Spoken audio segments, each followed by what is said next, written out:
planting fall bulbs for a beautiful spring bloom. Today, we're diving into one of my favorite fall gardening activities, planting bulbs for a stunning spring display. It may seem early to think about spring, but trust me, the work we do now will pay off big time when those first flowers start to bloom.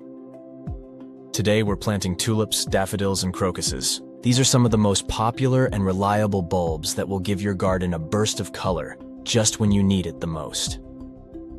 First things first, let's talk about timing. The best time to plant your bulbs is when the soil temperature has cooled down to around 60 degrees Fahrenheit, which usually happens in mid to late autumn. This gives the bulbs enough time to establish roots before the ground freezes. You dig a hole with a garden trowel. Now let's get planting. The general rule of thumb is to plant bulbs at a depth that's about 3 times the height of the bulb. So for a tulip bulb that's about 2 inches tall, you'll want to dig a hole that's about 6 inches deep.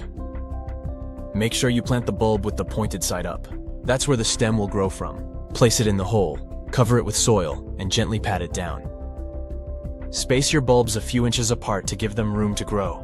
If you're planting different types of bulbs in the same area, like tulips and daffodils, plant the larger bulbs first, then layer the smaller ones on top. And that's it! A little bit of work now, and you'll be rewarded with a beautiful display of flowers come spring. One last tip, add a layer of mulch to help insulate the soil and protect the bulbs from harsh winter weather. Mulch also helps retain moisture, which is important as the bulbs begin to establish roots.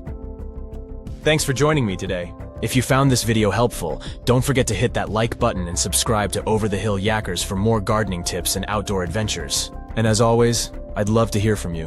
What bulbs are you planting this fall? Drop a comment below and let's chat. Happy planting, and I'll see you in the next video.